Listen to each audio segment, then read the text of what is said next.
네, 트럼프 대통령이 집권 2기차 첫 상하원 합동의회 연설을 마쳤습니다. 네, 우리나라를 콕 집어서 불공정하게 관세를 매기고 있다거나 반도체법 폐지 입장 등을 밝혔는데요. 적지 않은 파장이 예상됩니다.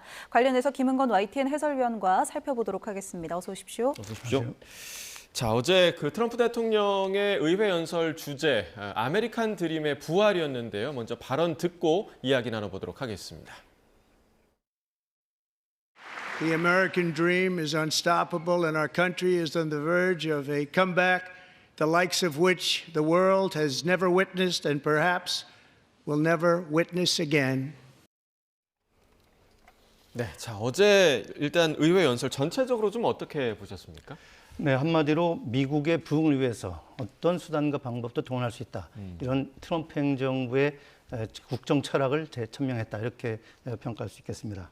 특히 이미 주변 국가 마찰을 빚고 있는 관세 장벽 강행 의지를 다시 재확인했죠. 예. 그래서 글로벌 무역 전쟁에서는 적도 동지도 없다는 선전포고였다. 이런 평가가 나오고 있습니다. 그리고 이런 경제 혼란 우려에 대해서도 미국이 결국은 관세 때문에 다시 위대하게 될 것이다. 그러면서 우려를 일축을 했고요. 네. 이에 대해서 이제 바이든 정부 비판에 또 집중하면서 이 역대 통합 메시지에 주력했던 그런 국정연설과는 전혀 다른 아주 길고 당파적인 백분이었다. 이런 평가도 나오고 있습니다.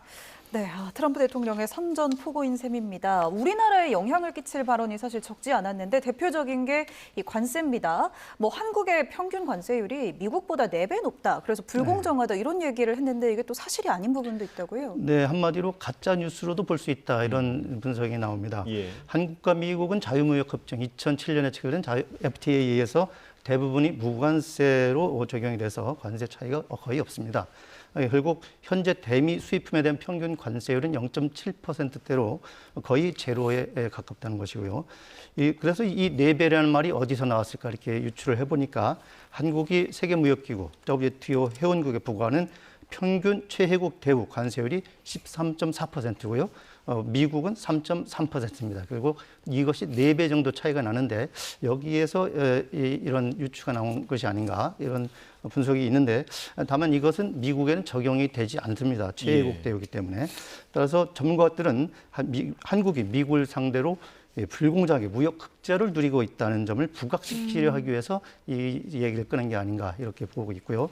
특히 이제 무역 흑자 문제는 최근 3년간 연평균 27.5% 정도 증가세를 이루고 있고 지난해만 해도 역대 최대인 81조 원을 기록했죠. 그래서 결국 미국에 대해서 세계 8번째 많은 흑자국이 됐는데 산업통상자부도 이런 것이 사실과 다르고 다만 다양한 통상 채널을 통해서 사실관계를 미국 측에 잘 설명하겠다 이렇게 얘기하고 있습니다. 네, 그러니까 이제 사실상 가짜 뉴스에 가까운 말을 의회 연설에서 미국 대통령이 한 셈인데 이 관세를 언급을 하면서 바로 군사적 도움 얘기를 했거든요. 그러니까 네. 그럼에도 불구하고 한국이 미국의 군사적 도움을 받고 있다. 이런 발언이 있었는데 이 얘기를 좀 들어보면 이게 혹시나 이제 주한미군 방위 분담금 재협상으로 이어지는 거 아닌가 이런 분석도 좀 나오더라고요. 네, 그렇습니다. 결국 이런 그 통상 관계를 지렛대로 해서 다른 분야에서 어떤 이익을 얻으려는 게 하는가 이런 그래서 과장된 발언을 한 것이냐 아니냐 이런 분석이 제기되고 있습니다.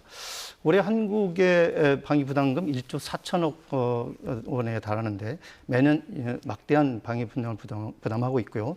또 미국이 이제 주한미군을 배치하는 전략적인 측면도 있기 때문에 이러한 그 미국 측의 방위 분담 압박은 일종의 자기 중심적인 그런 언급으로도 이제 풀이가 되고요. 이미 한미는 이제 트럼프 정부 출범 전에 한국이 부담한 5년간의 주한미군 방위비 분담금에 합의를 했죠. 하지만 트럼프 대통령이 이런 언급을 보면은 이게 하지 않고 대폭 인상을 또 요구할 가능성이 제기가 되고 있고 결국 여기에도 또 응하지 않으면은 주한미군 조정 카드까지 꺼내는 게 아니냐 이런 분석도 나오고 있습니다. 그리고 이런 과정에서 오늘 신원식 국가안보실장이 미국을 방문했는데 이런 트럼프 대통령 연설에 대해서는 구체적으로 이제 언급을 삼가하면서도 좋은 결말이 있을 것으로 생각을 한다. 이렇게 일단 긍정적인 전망을 내놨지만 앞으로 미 행정부 당국자들과 어떤 접촉을 통해서 논의를 풀어갈지 지켜봐야 될 것 같습니다. 예. 네, 이 방위비 분담금은 좀 오를 가능성이 있는데 또 이 반도체 보조금은 또 깎일 가능성이 네. 있다는 이야기가 이어지고 있어서 이거 우리나라 기업에 좀 직결되는 이슈잖아요. 네. 미국 의회에서 통과가 됐던 건데 트럼프 대통령이 폐지하겠다고 했는데 가능성이 얼마나 될까요? 네, 일단 트럼프 대통령이 강력한 의지를 표명을 했죠. 다만 현실적으로 반도체법 폐지까지는 상당히 어렵지 않을까 이런 관측이 대체적입니다.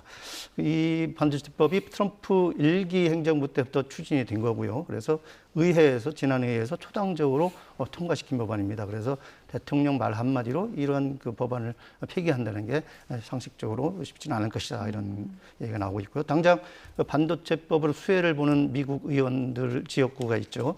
여기서는 트럼프의 보조금 폐기 촉구에 대해서 반발하는 움직임이 나오고 있고요. 특히 공화당 지역 인디애나 같은 곳에서는 완전 폐기에 반대한다 이런 입장을 직접 내놓기도 했습니다. 결국 업계에서는 이런 한국 기업들의 대미 추가 투자 또는 보조금 축소를 위한 압박용으로 보고 있는데 이런 폐지 카드가 현실화될지는 좀 더 지켜봐야 될 것 같습니다. 네. 자, 마지막으로 이제 트럼프 대통령이 민주당 의원들을 향해서 정말 뭐랄까요? 좀 증오에 가득 찬 그런 발언을 쏟아내기도 했었는데 이 공화당과 민주당 의원들의 이 의회 연설을 대하는 태도가 상당히 좀 달랐거든요. 어제 연설에서 좀 어떤 장면들이 나왔나요? 네, 어제 의회 연설을 보면 말 그대로 갈라진 미국 정치의 현주소를 그대로 보여준다 이렇게 볼 수 있겠습니다. 예. 네, 공화당 의원들은 당연히 입장 때부터 기립박수를 보냈고요. 연설 내내 뜨거운 열기 그리고 환호를 보냈습니다. 반면에 민주당 의원들은 시종 야유를 했고 또 둥근 손팻말을 들어서 이제 저항의 뜻을 표하게 됐고요. 또 여기에 트럼프 대통령도 민주당 의원들을 손질을 하면서 이 나라 사법제도가 급진적인 좌파에 의해서 장악됐다 이렇게 비판을 하면서 각을 세우기도 했습니다. 네. 네, 이렇게 민주당 의원들의 태도가 좀 크게 엇갈리기도 했던 장면까지 함께 짚어봤습니다. 김은건 해설위원과 이야기 나눴습니다. 고맙습니다. 고맙습니다.